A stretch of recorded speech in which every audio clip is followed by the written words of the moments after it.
Will you join me in welcoming Joe to the stage?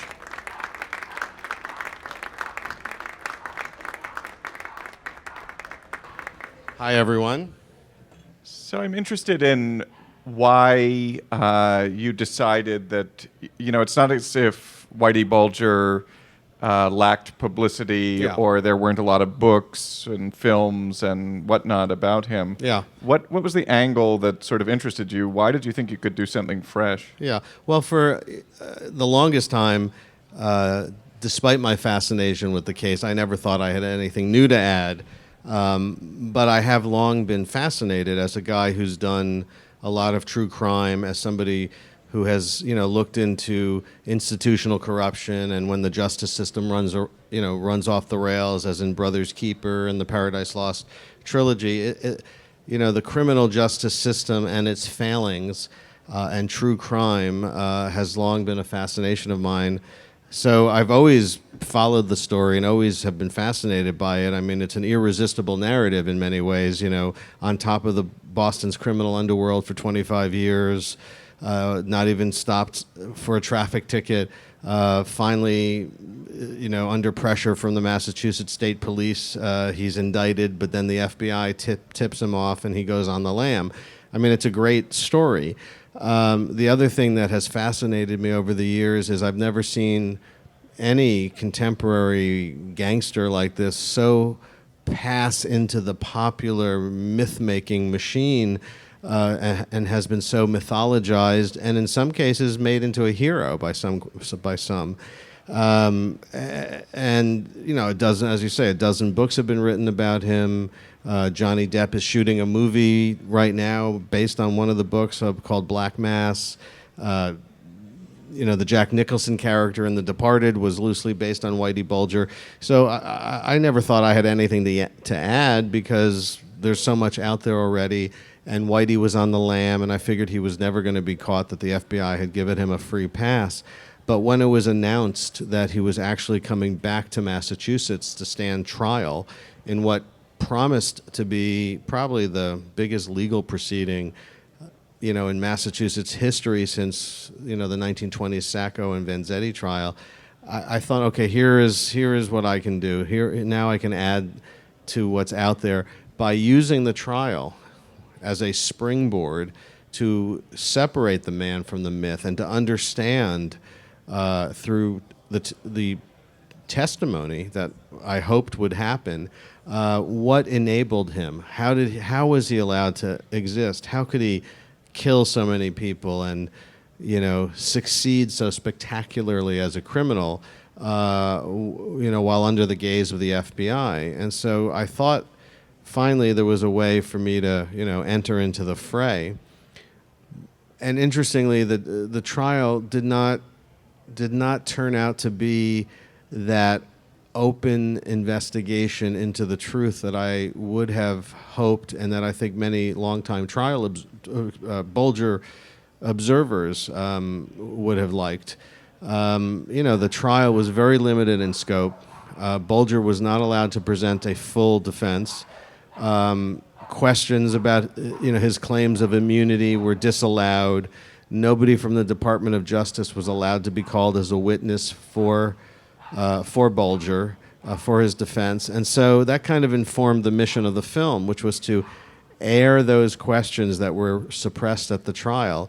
And let me make it very clear, I am no apologist for Whitey Bulger. I am not here to say that Whitey Bulger got a raw deal. People have been a little confused because, the Paradise Lost trilogy was clearly films about the wrongfully convicted West Memphis Three, and we kept making films until they got out of prison, which thank God they did in August of 2011.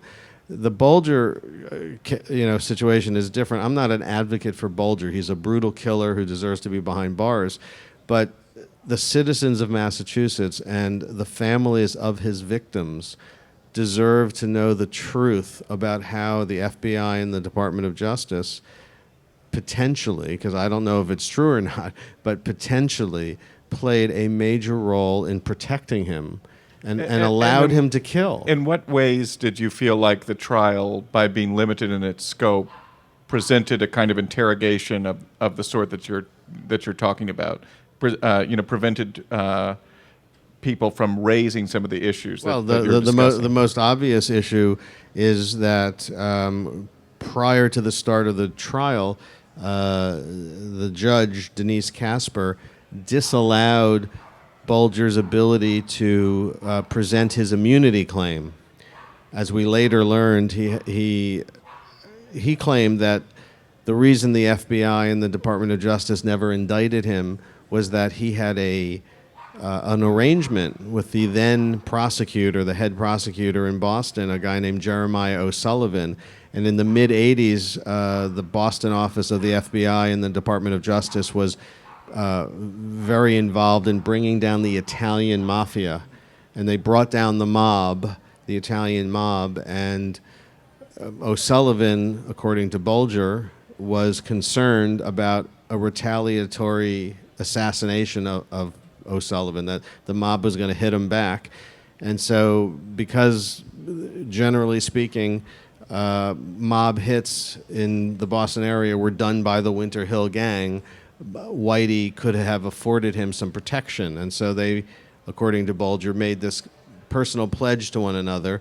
I'll protect you from getting killed from the mafia, and you protect me from getting indicted for any federal crimes. Now, we may think that's a ludicrous claim, but it is what his defense hinged upon, and he was not allowed to call any witnesses to substantiate that claim. And I think it should have been investigated, and he should have been allowed to present these witnesses, because the whole question of whether or not he was an informant goes to the heart of whether or not the FBI, was involved in a criminal conspiracy cover-up of allowing a criminal to run free throughout a 25-year reign that resulted in the death of a lot of people. So, I mean, for those people who haven't seen the film, why is it so important to the FBI under this school of thought that Bulger be thought of as an informant? Why is that critical? The official narrative is that the reason John Connolly and Whitey Bulger were meeting, FBI Special Agent John Connolly and Bulger and others were meeting regularly, is that because he was an informant providing information to take down the Italian mafia, and that there was some additional corruption and payoffs and bad behavior that was only limited to John Connolly, who's now serving a prison sentence. That's the official story, which takes any of the responsibility away. While he was an informant, 19 people were murdered, some of them innocent people. And so by removing the Department of Justice's and the FBI's institutional responsibility, meaning they had knowledge this activity was going on, it deflects any civil liability away from them for wrongful death of family members. And also, according to Bulger's defense, and again, the film shows both sides, and I'm not here to say that all of this is definitely true, but there are some problems with the official story. And if he was an informant, it's bad enough. The official story is bad enough. When you're an informant for the FBI, you're not supposed to, involve yourself in criminal activity. A certain low-level activity is allowed because you can't blow your cover. But to allow people to be murdered is wrong. And the FBI made a decision that they were going to go after the Italian mafia and use and allow the Irish mobsters to run free throughout the city, and the government shouldn't be in the business of picking and choosing who should live and who should die. One of the very interesting things about your film is that the families of some of the victims find themselves surprisingly aligned with Bulger's defense attorneys. I wonder if you could speak to that.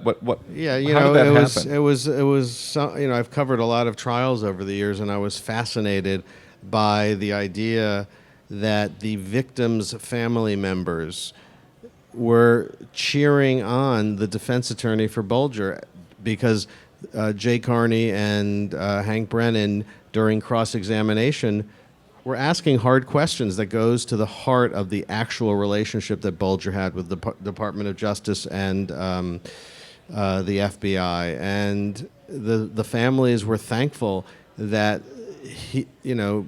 Bulger's attorneys were trying to get the truth out because they want to know what happened to their family members. And I've never seen anything like that where, the lawyer for the very person who is responsible for the death of their loved ones was actually embraced by these family members who cheered them on and were angry with the prosecution for shutting down certain lines of inquiry that would have led to the airing of the truth about what happened to their loved ones.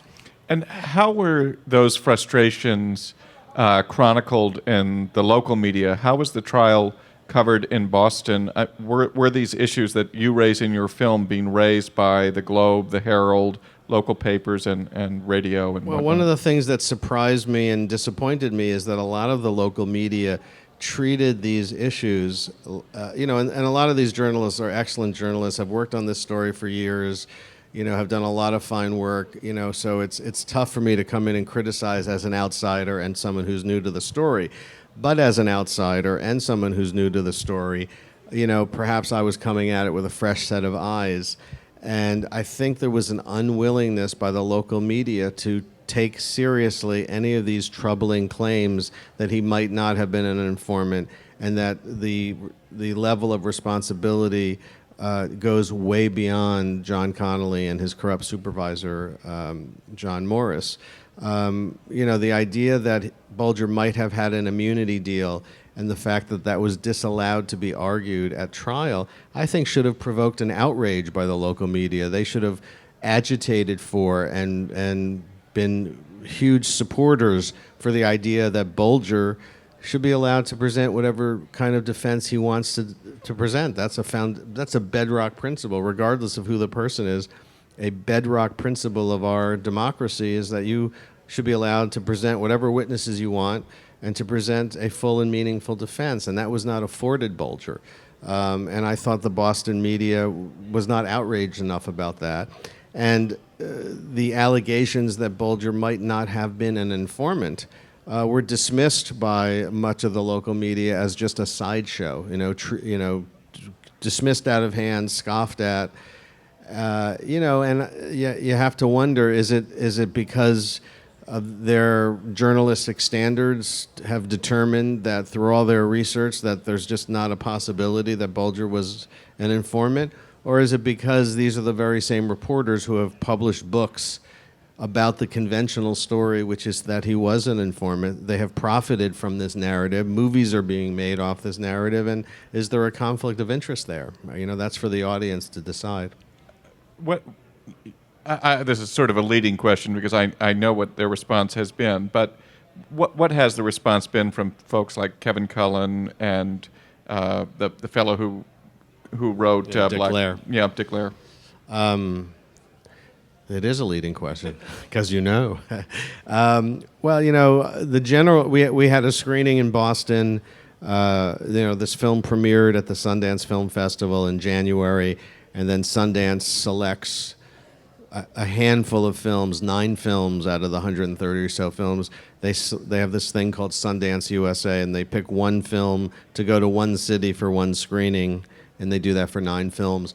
My film was selected to screen once in Boston for obvious reasons. And so a week after the Sundance Film Festival, we had a big screening at the Coolidge Corner Theater.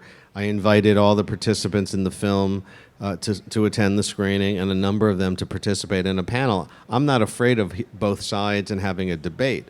So on our panel, we had a prosecutor, a defense attorney, Kevin Cullen from the Globe, who has written extensively about Bulger being an informant, and Dick Lair from the Globe, formerly of the Globe, who has written extensively about Bulger being an informant. And also on the panel was the family member, Tommy Donahue, the son of victim Michael Donahue, who was executed by Bulger. well, actually, he was an innocent bystander who was killed while Bulger was executing a guy named Brian Halloran. And people were very upset that the film would even dare to suggest he was not an informant.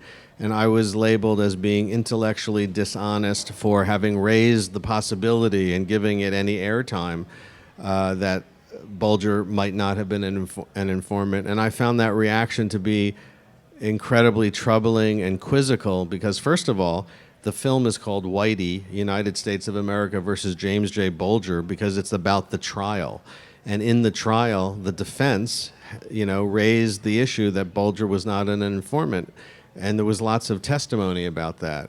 So if you're going to make a film about the trial, you can't leave out the defense's argument. So just on the face of it, it seemed ludicrous to be criticizing me for its inclusion in the film. But on a much deeper level, I found it troubling that journalists were, who have profited from one version of events. And in the case of Black Mass, which Johnny Depp is now turning into a movie, that was a book written in 2000 that was, based on based on the information that was then known, does not include a tremendous amount of information that came out in congressional hearings where Congress censured the Boston office of the FBI and the Department of Justice for not being forthright and for their horrible handling of the top echelon informant program. And there was a number of civil trials in which victims' family members sued for wrongful death unsuccessfully, and a lot of information came out there. So the guy who hasn't updated his book, is criticizing me as being intellectually dishonest, Dick Lair, when in fact a whole bunch of information has come out since then that makes the conventional story even harder to accept. And again, he might have been an informant. The truth might be somewhere in the middle, that he didn't think he was an informant, but there was a casual relationship. But there are troubling questions that remain that need to be answered. Yeah, I mean, earlier you were talking about the fact that you worked on the Paradise Lost trilogy. You have that legacy. Did you worry that your biography would in any way kind of inform the reception of the film, that it would be seen as in some way exonerating Bulger, or that you would be giving too much credence to this man? Yeah, a lot of people have come into this film knowing that I made a series of films with Bruce Sinofsky about the West Memphis 3 case, where clearly those films were saying, hey, the wrong guys are in prison and we need to do something about it. That's not this at all. I'm not saying the wrong guy's in prison. Bulger deserves to be in prison, deserved to be prosecuted. But the victims' family members and anyone who's interested in the integrity of our institutions of justice, should want to know the truth. So I'm an advocate for the truth. I want to know exactly how Bulger was able to operate for 25 years with impunity, how he was able to extort, loan shark, kill people, while the FBI looked the other way, and it shouldn't be that way. And you were actually... But interesting, one thing that the Paradise Lost case to me has another kind of resonance, which is when we first went down to make Paradise Lost in 1993, we thought we were making a film about guilty teenagers because that's what the conventional narrative was. That's what the police were saying. That's what all the press was saying. And for years, the press was saying, that local media covering the case was saying the West Memphis 3 were guilty. We were the lone voice for a long time, and we were attacked and criticized, and how dare you say that they might not be innocent. So when people attack me, for trying to present a balanced view of the world, I've been there before. And you were actually able to get Bulger to speak for himself in this film. There's a clip of it. Maybe we could see it.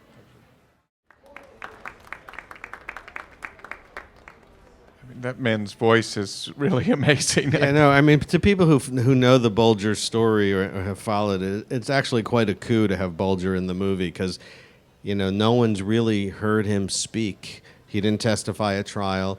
I mean, of course, we have his voice on wiretaps from 30 years ago, and also during the trial, he was when he was at the correctional facility, he had some of his conversations with family members, not illicitly, but he wasn't aware he was being recorded. So his voice has been recorded by law enforcement, but he's never willingly participated in a project. And it took me all summer to convince the attorneys who had rejected everyone else to allow me to hear his voice, because I thought it's just dramatically, it's just interesting to hear the guy and hear his point of view. Again, I just because Bulger says it doesn't mean it's true. This is not a defense of Whitey Bulger, this movie. And I want viewers to ask themselves, is this a, the worst thing you can be as a criminal is a rat. That's the word. And especially when you're Irish, being a rat, a tout, an informant, nothing could be worse. And you're also not supposed to kill women, and that was another issue at the trial. So, is all of this just posturing on Whitey Bulger's part? Because as he gets to the end of his life, and he's passing into the metaphorical criminals Hall of Fame, does he want to have a clean up his image and make sure people, respect his legacy, and it's just about that? Could be. That's certainly what Kevin Cullen and the people at the Boston Globe believe. But perhaps he's a guy who lives by his own code, and if he's going to be tried for these crimes, he wants the world to know the level of corruption that allowed him to operate. That's the central question of the film, and I can't tell you what's true, but I can tell you that there are some troubling details about the informant story that don't quite make sense, and don't quite hold water. I looked at his informant file. It's a 700-page file, and that sounds like, whoa, he had a 700-page informant file. Well, half the pages are cover sheets, and much of the information you can find in duplicative sources, other informant files, public information, wiretaps. An informant file is supposed to be filled with unique information that directly leads to a prosecution, and there's none of that in Bulger's file. By comparison, there was one of the top echelon informants in New York was a guy named Gregory Scarpa, who was working with the FBI to bring down the Colombo crime family, and his informant file for the same period of time was 55,000 pages, full of unique information that led to prosecutions. Scarpa, by the way, while he was a top echelon informant, killed over 50 people under the FBI's watch, and that's why this program, even if Bulger wasn't an informant, there's deep problems with the top echelon informant program. When law enforcement gets into bed with murderers, historically bad things happen. So even if you want to accept the official story, it's morally compromised. What about his protestations about that he killed those two women? I mean, did you find that to be convincing? Are there questions about that? I have to say, it could go either way for me on that particular issue. He claims that this was that those two women were Steve Flemmi's girlfriends, that he was a killer, and those killings were his responsibility. To me, that was an interesting question at trial, but not the one that's driving this film. It could go either way. What about the informant? I mean, did you? Your film does not reach a conclusion to its credit. Did you sort of reach a personal conclusion? I lean towards the idea that he might not have been an informant, but I've just seen too many cases where you can't speculate. It's dangerous to speculate. What I would like to know is, why is his informant file so flawed? Why are there no fingerprints in his informant file? Why is there no contemporaneous photograph in his informant file like all other informant files? Why is it so thin? Why is there duplicative information in that file? I'd like to understand why, if one of the FBI's basic rules about top echelon informants is that you should never target the head of a gang, because that means the FBI is sanctioning the activities of that gang. It's just one of the basic rules. Whitey Bulger is the head of a gang, and so why is that protocol broken? I mean, there's just issue after issue that does not make sense in this case if he was a top echelon informant. Is there any sense that the FBI has instituted reforms that are actually substantive in light of the Bulger fiasco? Well, on the one hand, the FBI did dismantle the top echelon informant program. They have put in reforms. On the other hand, in last year, a local informant in Boston was overheard speaking to his handler after committing some very serious crimes, saying, "Don't worry, we'll protect you." So, you wonder if any lessons have been learned. And they did not speak to you for this film, did they? The FBI? Yeah. No. What was their reason? Well, the FBI in Boston, and I think they, I would have loved to have included their viewpoint in the film. And also, I want to say, I think most people in law enforcement, I've met a lot of FBI people, a lot of district attorneys, a lot of, police. I think the vast majority of people in law enforcement are good people who honor the oath they've taken, who take the badge very seriously. So, I don't want to make it sound like, I think everybody, is on the take. Far from it. The FBI in Boston, I would have loved their point of view, but they said that, nobody currently in office at the FBI office of the Boston office of the FBI was around during this period and couldn't speak to the issues. And so I said, well, what if we speak about today's issues? Like the question you just asked, what reforms have been put into place to, prevent these kinds of things from happening again? And they just simply declined. And they directed me to the national office. So the national office of the FBI had me fill out a form indicating indicating the line of questioning. And interesting, on that form, one of the first questions was, is this interview about, and I'm paraphrasing because I don't really remember, but if anyone goes to the FBI website and looks for their media form, it says something to the effect of, is this interview about bad practices or malfeasance on the part of the FBI, which I think a form that anticipates those questions, I think, says something. So we filled out the media form as to the kinds of questions we would ask, and we, weren't trying to pretend we were doing anything other than what we were doing, which was an inquiry into the top echelon informant program. And the legacy of the Bulger case. And the response was that they were declining the interview and referred us to their website, which talked about how they have dismantled the top echelon informant program. So, they declined. Maybe questions from... Or you want to do that last clip? Yeah, another clip.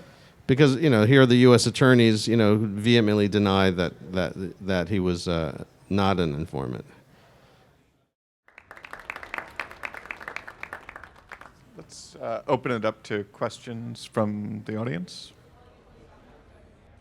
Hi, thanks so much for being here. I was wondering, for doing this kind of movie where you're exposing some much information that could be in a negative or reflect negatively to the government or the FBI or the organizations that are involved in this case, how do you feel about coming out with this truth and exposing it?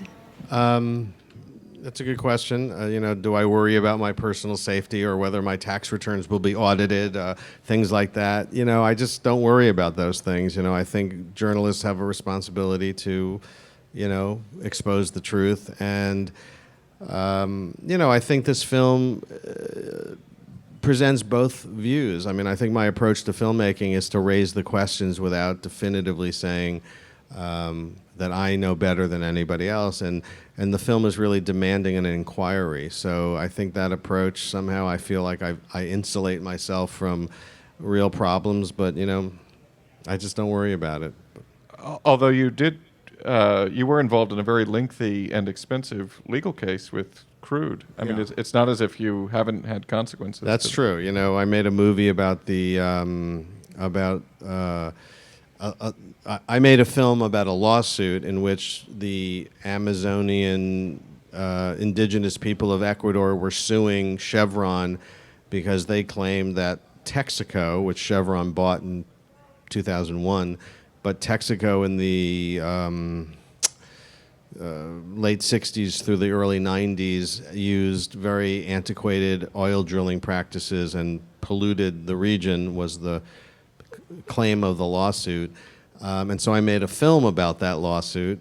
And Chevron, and again, I allowed Chevron to have their say. I presented both sides of the case, and then Chevron sued me not for the film, but sued me for access to my footage. And I felt I, as a documentary filmmaker, have a right to maintain my footage, just like a reporter, has a right to maintain his notes and not turn them over. So I fought a very expensive legal battle here in Manhattan Federal District Court, lost, appealed it, lost, and had to turn over all of my footage to Chevron, which was, devastating, and it was. Those are the pitfalls of the business. Because, documentary filmmakers make so much money, we can afford these lawsuits. It's a very lucrative business making documentaries, let me tell you. I just have a question about the Paradise Lost trilogy. I just wanted to know, how do you think that you making those documentaries ultimately affected the three boys who were convicted? And do you think that making those documentaries changed anything about the system that you were looking at? The first part of the question was whether or not, do I think that the making of the documentaries, the Paradise Lost, I made 3 documentaries over 20 years with Bruce Sinofsky about the West Memphis 3 case. And, that was, I definitely think the documentaries, tremendously changed the outcome, because the documentaries, when the first one came out, it just inspired this worldwide movement. All sorts of people like Johnny Depp and Eddie Vedder and Natalie Maines all kind of, decided that for whatever reason they were going to get involved in this case. And tens of thousands of people around the world decided to fight for relief for the West Memphis 3, 3 guys who were wrongfully convicted of the murder of 3 8-year-olds. And it took almost 2 decades and 3 films, but ultimately they got out of prison. So it definitely changed the outcome. Do I think it changed the system? Unfortunately not. I think wrongful convictions happen at an alarming rate. I think take this in the right spirit, but I can understand, not condone, but I can understand when police or prosecutors think they have the right guy and make a mistake and the wrong person is convicted. That's terrible. There's no excuse for it. But I have less anger about that. What I have tremendous anger about is that once somebody is convicted, it takes way too long to undo a wrongful conviction. People languish for 20, 30 years. Unless there's documentaries and people agitating for them, and that even with the West Memphis 3, it took 20 years. The prosecutor in that case, and the judge in that case, at every turn, blocked or slowed down post-conviction relief. And that, to me, is what I don't understand, is when evidence starts coming out or when there's a potential to test DNA. A lot of prosecutors will routinely block a DNA testing request, and to me, I just don't get that. The job of the prosecutor and the justice system should be about the truth, not about winning. And I think too often people get wrapped up in maintaining the conviction as opposed to ferreting out the truth. So I think, unfortunately, the system is still extremely problematic. In fact, I made a TV show called The System that's airing on Al Jazeera that actually deals with all of these issues. It's so if anyone gets Al Jazeera, it's Sunday at 9 p.m. It's actually the last 3 episodes will be airing. Hopefully they'll repeat it. So there you go. I was actually just wondering if when you made the movie, did you go in with the goal just to shed light, or were you hoping for a definitive conclusion? It's a good question. You know, every movie is kind of a journey, and you're not really sure what the outcome is going to be. But I actually thought the film was going to be much less about the conspiracy to change the narrative, potentially, than the film turned out to be. You know, I thought going into the film I was really just going to tell the story of Whitey Bulger, and what I discovered was this whole other potential narrative. Again, I don't know if the narrative that the defense is presenting is true, but there are a lot of troubling questions, and I think that was unexpected when I first entered the film. Hi. In a world where there is so many opportunities to shed light on truth, what is it? What is the criteria by which you decide what story you're going to tell? And if there is a piece of criteria, what is it that drew you to this particular story and said this story next and not something else? That's a good question. I think, you know, for whatever reason, I've made a specialty about the justice system. You know, Brothers Keeper, Paradise Lost, even Crude was a legal film. I don't know, for whatever reason, I've come to the view that, you know, the thing that makes us American, you know, our most our most fundamental core value, you know, what this country was founded upon is the idea of the sanctity of our personal liberty and our right to live our life the way we want to live it. You know, that doesn't mean everyone's should have an equal life. You know, life isn't fair, life isn't equal, but everyone should have an equal opportunity to pursue their lives. And the criminal justice system, you know, has the unique power to take away your personal liberty, and sometimes that's deserved. Most of the time it's deserved, frankly. You know, so I'm not saying, oh, we shouldn't send people to prison, but America incarcerates, you know, over 2.3 million people. We have 5% of the world's population, yet 25% of the world's prison population. So we're a country that believes in personal liberty by our foundation, and yet we have a criminal justice system that often takes you away unfairly. So if you're going to be sentenced for a crime, it needs to be done fairly and accurately. And there's nothing worse than wrongful convictions, and there's nothing worse than the arrogance of institutions that say, hey, we're going to bring down the Italian mafia and empower the Irish mobsters, and whatever they do on the streets of Boston, we don't care because our national objective is to bring down the mob. Now, that's a good objective. I don't dispute that the Italian mafia needed to be brought down, but at what price? At the price where institutionally they allow Irish gangsters to run roughshod over Boston and innocent people should die? No, that's the point where I would say the government shouldn't be in the business of choosing who should live and who should die. And so I guess, you know, I'm attracted to holding our institutions of justice accountable for what our basic principles of government should be. Thank you.